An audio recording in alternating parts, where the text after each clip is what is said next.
오늘 말씀은 느헤미야 1장 1절에서 3절의 말씀으로 느헤미야의 기도를 배웁니다라는 제목으로 말씀을 나누고자 합니다. 제가 오늘 부임 인사를 했는데 벌써 부임 설교를 이렇게 하게 되었습니다.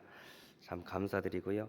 오늘 본문에는요, 느헤미야라고 하는 사람이 등장합니다. 우리 느헤미야 이름의 뜻이 무엇일까요? 느헤미야 이름의 뜻은 하나님은 나의 위로자가 되신다라는 의미입니다. 근데 이 이름을 한번 생각해보고 묵상해보면 얼마나 은혜가 되는지 모릅니다. 우리가 인생을 살다 보면 무엇이 나를 위로합니까? 우리가 어떤 것을 했었을 때 내가 위로를 얻습니까? 주님만이, 하나님만이 우리의 위로자가 되신다. 느헤미야 이름의 이름만 들어봐도 얼마나 은혜가 되는지 모릅니다. 뿐만 아니라 이 느헤미야의 이름에 다른 어떤 수식어가 있는데 그것은 바로 기도의 사람이라고 하는 의미를 가지고 있습니다. 오늘 본문은 이 느헤미야가 어떤 기도를 드렸는지 살펴보면서 우리가 말씀을 나누고자 하는데요. 우리 오늘 본문 1절이 이렇게 시작되고 있습니다. 우리 1절 같이 한번 읽겠습니다. 우리 오늘 본문 1절입니다.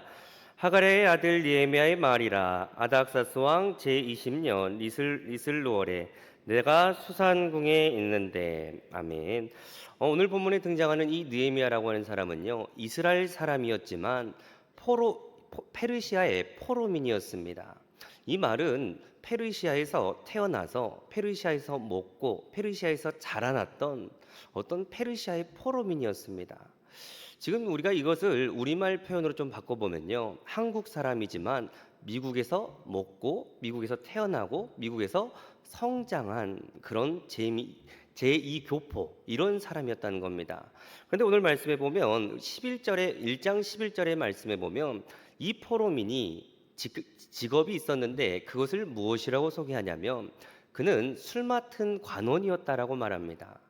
우리가 술 맡은 관원 뭐 하는 역할이었을까요? 술을 제조하고 시음하고 누군가에게 제공한다. 우리는 이렇게 생각할 수 있지만요, 이 당시만 해도 내란, 정변 이런 일들이 얼마나 많았는지 모릅니다. 그래서 사람들이 왕을 시해하려고 했었을 때요, 음식에 독을 타버렸다, 술에 독을 탔다, 이런 일들이 참으로 빈번했는데, 그래서 이 술 맡은 관원이라고 했던 이 직업은요, 왕의 신임을 얻지 않으면 얻을 수 없는 그런 일이었습니다. 그럼 지금 이 본문에 등장하는 느헤미야의 이 위치가 어떤 거였을까요? 포로민이었지만 자신이 올라갈 수 있는 최고의 위치까지 올라간 사람입니다. 남들이 봤었을 때는 비록 기반은요, 페르시아에 있었지만 그는 포로민으로서 여유도 있었을 거고 왕의 신임을 얻었기 때문에 어떤 경제적 여유도 있었을 겁니다. 그런데 우리가 여기서 하나 질문을 던져보는데요. 사람들이 보통 여유가 생기면 어떤 일에 관심을 갖게 됩니까? 이 느헤미야가 이런 남들이 봤었을 때는 왕의 신임을 얻어서 뭔가 여유도 있고 남들이 부러워하는 그런 자리에 있었는데 그의 관심이 무엇이었겠냐는 겁니다. 우리 2절 3절이 이렇게 밝혀주고 있는데요. 우리 2절 3절 같이 한번 읽겠습니다. 내 형제들 가운데 하나인 하나니아가 두어 사람과 함께 유다에서 내게 이르렀기로 내가 그 사로잡힘을 면하고 남아있는 유다와 예루살렘 사람들의 형편을 물은즉 그들이 내게 이르되 사로잡힘을 면하고 남아있는 자들이 그 지방 거기에서 큰 환난을 당하고 능력을 받으며 예루살렘 성은 허물어지고 성물들은 불탔다 하는지라. 우리가 오늘날 이 시대에요, 네 주변 가운데 사람이 여유가 있다, 뭔가 경제적으로 안정된다, 그럼 사람들이 어떤 것에 관심을 둡니까? 예를 들어서 갑자기 내게 경제적 여유가 생기면요, 내가 예를 들어 아반떼를 타고 있는데 돈이 생겼다. 그럼 아반떼를 타는 사람은 소나타를 타려고 하고요. 또 소나타를 가지고 있었던 사람은 여유가 생기면 그 다음 단계를 가지려고 합니다. 또 어떤 사람들은 집이 있는 사람은요, 내가 지금 20평의 집을 살고 있는데 갑자기 돈이 생겼다, 어떤 여유가 생겼다, 그러면 20평에서 30평으로, 또 30평에서 40평으로. 또 우리 여성분들은 좀 어떻습니까? 여성분을 폄하하는 게 아니라 우리 어머니들을 가끔 보면요, 내가 잠깐 돈이 이렇게 생겼다, 그럼 지금 어떤 백화점에서 어떤 브랜드가 입점했다, 또 어떤 가방이 들어왔다, 저런 게 생겼네, 그럼 내가 이번에 이것을 한번 사러 가볼까? 지금 이런 일들을 계속 나열하는 것은 우리가 여유가 생기면 사람들은요, 자신의 욕망을 소비하는데 그 마음을 충족하려고 한다는 겁니다. 그런데 지금 오늘 본문에 등장하는 느헤미야라고 하는 사람은 남들이 봤을 때 여유도 있었을 거고 왕의 신임을 받았던 그의 관심은 도대체 어디에 있었냐? 오늘 본문에 보면 예루살렘의 이 지금 느헤미야의 동생이었던 하나였던 하난이라고 했던 사람이 자신의 고국이었던 유다와 예루살렘의 소식을 가지고요. 지금 이 느헤미야에게 왔습니다. 그때 이 느헤미야가 뭐라고 말합니까? 지금 그곳의 상황이 어떠냐? 그러니까 이 하나냐가 말합니다. 지금 우리 고국에 있는 사람들은 능력을 당하고 있고 성문은 불탔고 성전은 허물어지고 있다. 근데 이 말씀을 읽다 보면서요. 이런 생각이 드는 겁니다. 미국에서 먹고 자란 사람, 미국에서 태어난 사람, 미국에서 출생한 사람이요. 지금 이 대한민국 땅의 청와대에서 내란이 일어났다. 관심이 있을까요? 없을까요? 관심이 없을 것 같습니다. 그런데 이 느헤미야가 지금 그 고국, 지금 이 느헤미야가 있었던 페르시아의 수산궁이라고 했던 지역은요. 지금 그가 위치했던 그 자리에서 예루살렘이라고 했던 그 자리까지 1600km가 떨어진 장소입니다. 그런데 그 고국의 사실을 들었을 때 느헤미야의 반응이 4절입니다. 우리 4절 같이 한번 읽겠습니다. 우리 오늘 본문 4절입니다. 내가 이 말을 듣고 앉아서 울고 수일 동안 슬퍼하며 하늘의 하나님 앞에 금식하여 기도하며. 아멘. 우리가 이 말씀을 읽으면서 이해가 가십니까? 이해가 가시지 않습니까? 저는 말씀을 준비하면서 이 말이 이해가 가지 않았습니다. 아니, 페르시아에서 먹고 태어났던 그 사람이 1600km가 떨어진 한 번도 그곳을 안 가봤을 텐데 왜 이 소식을 듣고 나서 저렇게 슬피 울면서 하나님 앞에 기도하는 걸까? 이유를 생각해 보니까 하나님께서는 이스라엘 백성에게 이렇게 말씀하셨습니다. 이스라엘아 들으라. 내 하나님 여호와는 유일한 여호와시니 너는 마음을 다하고 뜻을 다하고 힘을 다하여 내 하나님 여호와를 사랑하라.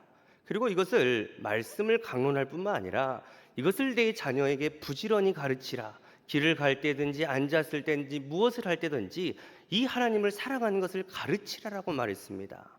자, 그런데 이스라엘 백성들은 오늘날에도 실제로요, 자신의 자녀들에게 역사를 가르치고 문화를 가르치고 절기를 가르칩니다. 이스라엘 백성들은 자신의 자녀들이 5살이 되면요, 가장 먼저 가르치는 것은 우리는 어떻습니까? 손자, 손녀 5살이 되었을 때 핸드폰을 주면서 뽀로로를 틀어줍니다. 그런데 이스라엘 백성은 그렇지 않습니다. 레위기서의 말씀을 줍니다. 왜 레위기서의 말씀을 줄까요? 하나님을 경외하는 방법, 하나님 앞에 예배드리는 방법, 그것을 가르쳐 줍니다. 그리고 그들이 13세가 되었을 때 그들은 그것을 성인식이라고 말하는데, 그들이 13세가 되었을 때는 모세오경을 달달달달 외웁니다. 그러니까 그들이 그렇게 성장하니까요, 그들이 어떤 곳에 있던지 간에, 그들이 세상 어떤 곳에 흩어져 있던지 간에 그들의 중심은 예루살렘, 고국, 하나님을 향해서 관심이 이렇게 맺혀져 있는 겁니다. 우리가 이 말씀을 읽으면서 우리에게 정말 중요한 메시지가 있는데, 우리는 우리 자녀들에게 무엇을 지금 전수하고 있냐는 겁니다. 올 한 해를 시작하면서 하나님, 정말 우리에게도 우리 자녀들에게 하나님의 은혜가 무엇인지, 하나님의 사랑이 무엇인지, 하나님의 그 위대하심을 알려주는, 그리고 우리가 그것을 보여주는 우리의 인생 되게 해달라고 정말 기도하는 저와 여러분 되기를 소망합니다.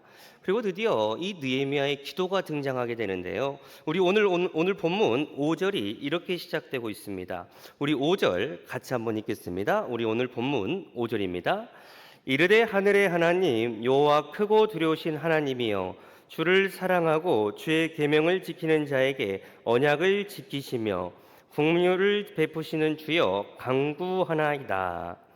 우리가 이제 5절의 말씀에 보면 느헤미야가 했던 첫 번째 기도가 등장합니다. 느헤미야는 무엇을 먼저 기도했습니까? 하나님이 어떤 분이신지를 먼저 고백했습니다. 하늘의 하나님, 크고 두려우신 하나님, 계명을 지키는 자에게 언약을 베푸신 하나님. 왜 우리가 기도에 앞서서 하나님이 어떤 분이신지 고백하는 게 중요할까요? 사실 기도라는 것을 보면요, 기독교인들뿐만 아니라 타종교인들도요, 기도하는 사람들이 얼마나 많은지 모릅니다. 우리보다 더 정성 들여서 더 많은 시간을 기도합니다. 근데 그들과 우리의 차이가 무엇입니까? 타종교인들은 유한한 존재를 위해서 그것을 기도합니다. 반면에 기독교인들은 그렇지 않습니다. 우리는 어떤 분에게 기도합니까? 무한하시고 영원하신 하나님. 지금 이 느헤미야는 하나님이 어떤 분인지를 먼저 고백하는 겁니다. 느헤미야가 지금 하늘의 하나님, 크고 두려우신 하나님 이렇게 표현하지만요. 오늘날 우리 시대로 바꿔보면 우리는 하나님을 어떻게 표현할 수 있을까요? 하나님은 전지하셔서 모든 것을 아신 하나님. 하나님은 전능하셔서 모든 것을 행하실 수 있는 하나님.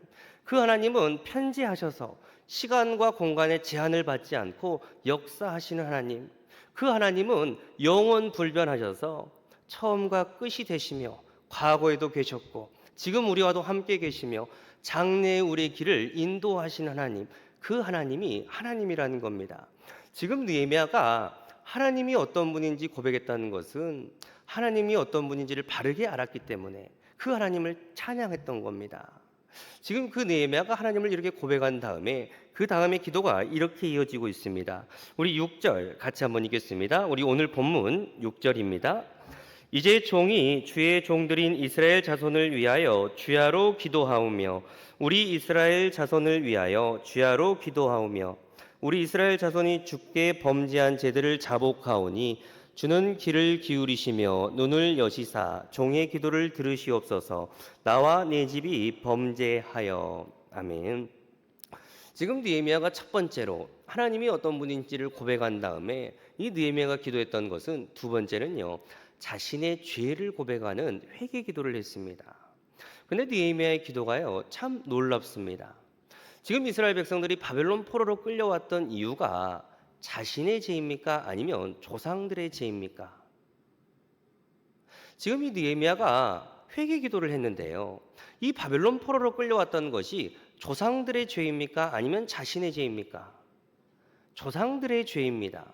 그런데 느헤미야가 어떤 기도를 올려드립니까? 자신이랑 상관없는 지금 우리가 이렇게 끌려왔던 것은 나와 내 집이 하나님 앞에 범죄하였습니다. 내가 지금 나와 내 집이 하나님 앞에 계명을 어겼습니다. 지금 우리가 이렇게 끌려온 것은 나와 내 집이 하나님의 마음을 아프게 했기 때문입니다. 지금 눈앞에 있는 현실을요, 자신에게 끌고 와서 그것을 회개하고 있다는 겁니다. 반면에 우리의 모습은 어떻습니까? 우리가 회개 기도를 하는 것을 보면, 우리의 상황들을 보면 우리가 어떤 말들을 한가요? 예를 들어서요, 가정에서 자녀가 좀 문제가 일으켰습니다. 남편은 아내에게, 아내는 남편에게 뭐라고 말합니까?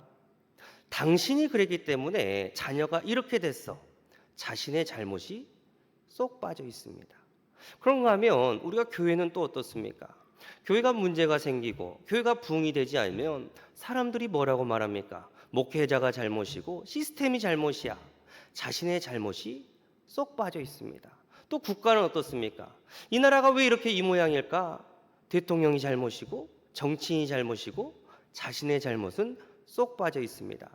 그럼 이렇게 하나하나 다 쏙 빠져보면요, 내가 주님 앞에 정녕 아무런 잘못이 없는 사람이 되게 됩니다. 지금 느헤미야가 위대한 것은 우리는 그런 죄의 속성을 가지고 있는데 눈앞에 일어난 현실을 자신에게 가져와서 하나님, 우리가 지금 이러한 아픔, 이러한 고통을 당하는 것은 나와 내 집이 범죄하였습니다. 회개하는 데 있습니다. 하나님께서 지금 이 회개하는 자에게 긍휼을 베푸신다는 겁니다. 간절히 소망하는 것은요, 우리가 올 한 해를 시작하면서 저 사람 잘못, 누구의 잘못 이러는 것이 아니라 내 잘못입니다. 우리가 하나님 앞에 그렇게 회개하고 나가면 하나님께서는 우리에게요 긍휼을 베푸시는 분입니다. 느헤미야는 지금 회개 기도를 했습니다. 그리고 이 느헤미야가 이어지는 기도가 이렇게 이어집니다. 우리 8절 9절 같이 한번 읽겠습니다. 우리 오늘 본문 8절 9절입니다. 옛적에 주께서 주의 종 모세에게 명령하여 이르시되 만일 너희가 범죄하면 내가 너희를 여러 나라 가운데 흩을 것이요 만일 내게로 돌아와 내 계명을 지켜 행하면 너희 쫓긴 자가 하늘 끝에 있을지라도 내가 거기서부터 그들을 모아 내 이름을 두려고 택한 곳에 돌아오게 하리라 하신 말씀을 이제 청하건대 기억하옵소서. 아멘. 지금 느헤미야가 회개 기도한 다음에 그는 무엇을 붙잡고 있습니까? 모세에게 하셨던 말씀, 언약을 붙잡고 있습니다. 우리가 붙잡아야 될 것이 무엇입니까? 환경과 상황과 감정이 아니라 그리스도인들이 항상 붙잡아야 될 것은 하나님의 말씀입니다. 그런데 지금 이 느헤미야 기도를 보면 이런 기도를 합니다. 하나님, 우리가 범죄하면 하나님께서는 우리를 흩으신다라고 말씀하셨습니다. 그런데 우리가 주님 앞에 다시금 돌아오면 우리가 하늘 끝에 있을지라도 하나님께서는 우리를 모으신다라고 말씀하셨습니다. 그 기도를, 그 언약을 주님 기억하옵소서, 이런 언약을 붙잡고 있습니다. 근데 우리가요, 이 말씀을 읽다 보다가 또 이런 생각이 드는 겁니다. 지금 이 시대 동시대의 사람들을 보면 하나님 앞에 회개하는 사람들도 있었고 지금 하나님 앞에 돌아왔던 사람도 있습니다. 그럼 결과가 어떤 결과가 나타날까요? 하나님께서 그렇게 약속하셨으니까 반드시 모아진다라고, 반드시 그들을 모으신다라고 하는 그 약속은 이루어질 사실입니다. 결과가 자명하다는 겁니다. 그럼 느헤미야 입장에서요, 이 사건을 바라볼 때 결과를 알고 있다, 결과가 자명하다. 그럼 우리가 결과가 아는 사실에 대해서 기도할 필요가 있을까요, 없을까요? 우리가 결과를 알고 있다, 이거 이럴 거면 반드시 이렇게 되는데, 결과를 알면 기도해야 될 필요가 있을까요, 없을까요? 우리가 결과를 알고 있어도 기도해야 되는 이유가 있습니다. 우리가 나무를 보면요, 나무에 나이테라는 게 있습니다. 우리 신앙의 모습을 봐도 신앙에는 나이테라는 게 있을 텐데요. 기도하지 않는 자는 사람들이 얘기합니다. 기도하지 않는 자는 내가 이번에 이 사건 그냥 뭔가 운이 좋아서, 그냥 환경이 좋아서 그랬나 봐. 기도하지 않는 자는 그런 고백을 합니다. 그런데 기도하는 사람들은 어떻습니까? 내가 예전에 하나님 앞에 이러이러한 기도를 올려드렸는데 하나님께서 그것을 기억하셨다가 이렇게 세심하게 역사하시구나. 내가 지금 은혜 받을 만한 자격이 없는데 하나님께서 나에게 은혜를 베풀어 주셨구나. 기도하는 자만이 이런 신앙의 고백을 올려드립니다. 중요한 것은 말씀, 결과, 이런 게 중요한 게 아니라 우리가 지금 기도를 끊임없이 해야 되는 것, 끝까지 해야 되는 것은 기도하는 자만이 하나님이 어떤 분인지, 내 신앙의 나이테가 하나님의 흔적들로 이렇게 새겨지기 때문입니다. 간절히 소망하는 것은 올 이 한 해가 하나님의 그 흔적들, 신앙의 나이테들, 기도의 그 나이테들이 더욱더 선명해지는 올 한 해가 되시기를 주님의 이름으로 축원합니다. 그런가 하면 그 유명한 이 느헤미야의 참 놀라운 기도가 등장합니다. 자, 우리 11절 말씀 같이 한번 읽겠습니다. 우리 11절입니다. 같이 한번 읽겠습니다. 같이 읽겠습니다. 주여 구하오니 귀를 기울이사 종의 기도와 주의 이름을 경외하기를 기뻐하는 종들의 기도를 들으시고 오늘 종이 형통하여 이 사람 앞에서 은혜를 입게 하옵소서 하였나니 그때 내가 왕의 술관원이 되었느니라. 아멘. 제가 이 개역개정판을 세 번역으로 한번 다시 읽어드리겠습니다. 주님, 종의 간구를 들어주십시오. 주님의 이름을 진심으로 두려워하는 주님의 종들의 간구에 귀를 기울여 주십시오. 이제 주님의 종이 하는 모든 일을 형통하게 하여 주시고 왕에게 자비를 입게 하여 주십시오. 그때에 나는 왕에게 술잔을 받들어 올리는 일을 맡아보고 있었다. 우리가 지금 11절의 말씀에 보면 1장에 등장한 느헤미야의 마지막 기도가 등장합니다. 처음에 이 느헤미야가 어떤 기도를 올려드렸습니까? 하나님이 어떤 분인지 먼저 하나님을 고백했고요. 그리고 회개 기도를 했고 언약을 붙잡는 기도를 했습니다. 그리고 지금 이 느헤미야가 무슨 얘기를 합니까? 자신이 기도한 것만큼 내가 나가는 그 모든 일들 가운데 하나님께서 형통하게 해달라는 겁니다. 우리가 보통 기도를 하면 사람들은 기도를 그냥 읊조리고 자신의 감정을 아뢰고 그냥 하나님 앞에 모든 것을 맡기는 것으로 그칩니다. 그런데 이 느헤미야를 보면 느헤미야의 기도는 어떻습니까? 기도한 것만큼 이제는 자신이 해야 될 일을 찾아놨었다는 겁니다. 참 놀라운 것은 지금 그가 그렇게 찾아놨었을 때 하나님께서 어떻게 합니까? 하나님께서 그들의 이 느헤미야가 하는 그 다음의 말씀들을 보면 그 기도처럼 그 기도대로 그의 삶을 형통하게 하시는 사건을 보게 됩니다. 우리가 이 사건이 왜 중요합니까?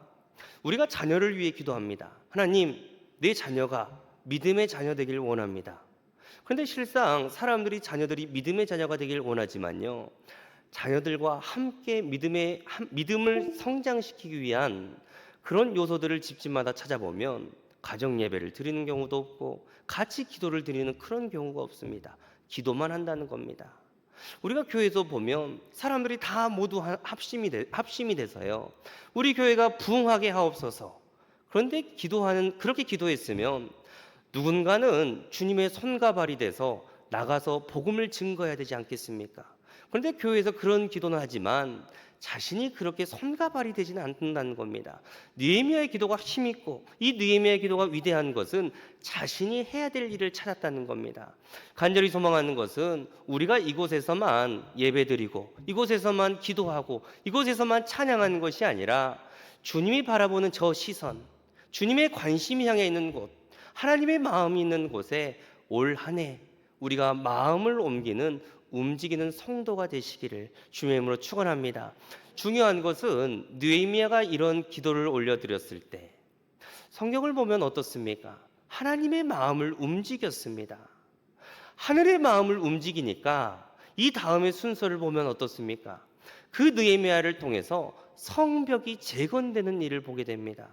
우리가 이 말씀을 보면서 지금 이 느헤미야가 했던 기도, 하나님이 어떤 분이신지, 그리고 그를 고백한 것뿐만 아니라 자신이 회개할 것, 언약을 붙잡고 자신이 앞으로 해야 될 그 일을 찾아 나서는 그 모든 일들 가운데 하나님께서 그 기도가 마음에 드시니까 그가 하는 일을 형통케 하셨는데, 우리가요 정말 이 기도를 바라보면서 하나님, 올 한 해 이 느헤미야가 기도했던 것처럼 우리도 느헤미야의 기도를 올려드리게 하옵소서. 뿐만 아니라 정말 이 느헤미야가 하나님의 마음을 움직이니까 이 땅이 형통했던 것처럼 정말 이 교회 안에서요 하나님의 마음을 움직이게 하는 그런 기도가 있기를 소망합니다. 우리 교회뿐만 아니라요 나의 기도가 그러기를 소망합니다. 또 이 느헤미야가 어떤 기도를 드렸습니까? 이 느헤미야의 인생의 여정을 보면 그의 신앙의 모든 여정은 하나님께서 개입하시고 기도의 나이테, 신앙의 나이테가 하나님의 흔적들로 가득했습니다.